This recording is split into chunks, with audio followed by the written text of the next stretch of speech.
দুইটা বক্তব্য আপনাদের সামনে বলি। তারেক রহমান বলছেন, জয়ী হলে দুর্নীতির টুটি চেপে ধরব। এই কথা যখন বলছেন তারেক রহমান, তখন জামাতের শফিকুর রহমান বলছেন, ঋণ খেলাপি প্রার্থী রেখে দুর্নীতি দমনের কথা বিশ্বাসযোগ্য নয়। শফিকুর রহমান এই কথা বলেছেন গ্যান্ডেরিয়ার ধূপখোলা মাঠে গতকালকে, আর তারেক রহমান গতকালকে এই কথা বলছেন যে চট্টগ্রামের নির্বাচনী জনসভায়।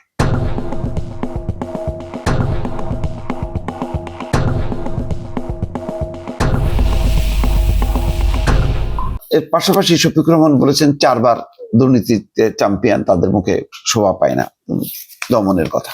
কথাটা হলো যে আপনি সামনে এগুবেন নাকি পেছনে যাবেন। বারবার কিন্তু পেছনের কথা নিয়েই দুটি দল কম্পিটিশন করতেছে। যেমন দেখেন বিএনপি কি বলতেছে, বিএনপি 71 নিয়ে টান দিচ্ছে। ওই টান দিলে জামাত তো গণহত্যার সহযোগী, বাংলাদেশের মুক্তিযুদ্ধ স্বাধীনতা বিরোধী হয়। তার বিপরীতে জামাত বারবার বলার চেষ্টা করতেছে তারা দুর্নীতিবাজ, চাঁদাবাজ, এই কথাগুলো ব্যাপকভাবে তারা প্রতিষ্ঠিত করার চেষ্টা করছে, পাশাপাশি এনসিপিও করছে। যাই হোক, জামাত এখানে বারবার দুর্নীতি দুর্নীতি বলছে, চাঁদাবাজি কথা বলছে, কিন্তু জামাত কিন্তু 71-এর কথা বলছে না। জামাত যে বিএনপির সাথেই লম্বা সময় ধরে সহযোগী ছিল, সরকারে ছিল, সরকারের বাইরে ছিল, একসঙ্গে আন্দোলন করছে, সেই কথাগুলো কিন্তু আসছে না। এখন সেই বিচারে জামাতের অতীত নিয়ে তো প্রতিষ্ঠিত বিতর্ক আছেই। বিএনপির অতীতের সরকারের কার্যক্রম, দুর্নীতি, সন্ত্রাস, নানা বিষয় নিয়ে অভিযোগের শেষ নেই। কথা হলো দুটি দলই আবার আন্দোলন সংগ্রাম করছে হাসিনার বিরুদ্ধে, হাসিনার পতনও ঘটাইছে।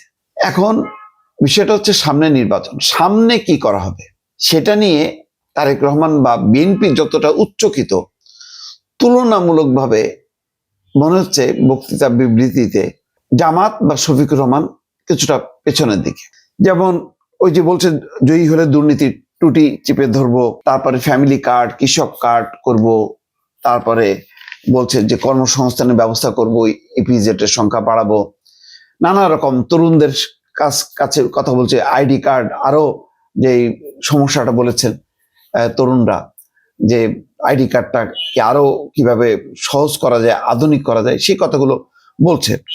আর পাশাপাশি তারা বলছে ইনসাফ ভিত্তিক সমাজ কায়েম করা হবে, কিন্তু সুনির্দিষ্টভাবে কোনো কথা বলছে না। বলছে যেমন কার্ডের বিপরীতে বলছে যে আমাদের কোনো কার্ড নেই, আমাদের আছে ভালোবাসার কার্ড, মানে এটার কোনো অর্থ নেই। বা ওই ফ্যামিলি কার্ডের সমালোচনা করা হচ্ছে যে এটা হচ্ছে ভুয়া। ডাক্তার তাহের বলছেন যেটা প্রত্যাশা মানুষের, আমি যেটা বুঝি যে দুটি দল নিয়ে বিতর্ক করা যাবে ঘন্টার পর ঘন্টা। জামাতকে তো বিতর্ক করা যাবে যখন বিএনপির জন্মই হয়নি, 71-এ তো আর বিএনপির জন্ম হয়নি। সে বিতর্ক তখন থেকে শুরু করে নানা বিষয়ে জামাতের বিরুদ্ধে কথা বলা যাবে, সমালোচনা করা যাবে। বিএনপি যেহেতু ক্ষমতায় ছিল, বিএনপির বিরুদ্ধেও বলা যাবে। যেমন এখন একটা গুরুত্বপূর্ণ কথা বলেছেন যে ঋণ খেলাপি প্রার্থী রেখে, তো সেটাও আবার কথা, 39 জন নাকি ঋণ খেলাপি প্রার্থী আছে। তো তাহলে নির্বাচন কমিশন কি করলো? এটা তো নির্বাচন কমিশনের দায়িত্ব। ঋণ খেলাপির অভিযোগ কি জামাতের নাই? জামাতেরও আছে। তো এখন মানে সামনে বাড়বো নাকি পিছনের দিকে তাকাবো, বিষয়টা সেটাই মুখ্য হয়ে দাঁড়াচ্ছে। মানুষের কাছে মানুষ সামনে দেখতে চায় নাকি পিছনে তাকাতে চায়, কোনটা? যদি পেছনে তাকাতে চায় তাহলে জামাতও ধরা, বিএনপিও ধরা।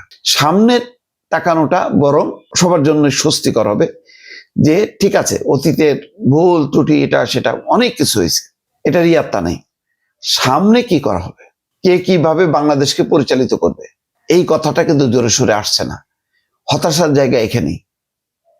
যে যত বেশি কর্মসূচি দেবে, যে যদি বাস্তব ভিত্তিক কর্মসূচি দেবে, মানে ভোটারদেরকে আকৃষ্ট করতে পারবে, সেই এগিয়ে যাওয়ার কথা। কিন্তু বারবার যদি অতীতটা চলে আসে তাহলে কিন্তু দুই দলের জন্যই বিপদ। সেই কম্পিটিশনে কে হারবে কে জিতবে এটা বড় কথা না। বড় কথাটা হলো মানুষ আর মানে কোনো পাবে না, হতাশা ছাড়া কোনো আশার আলো দেখতে পাবে না।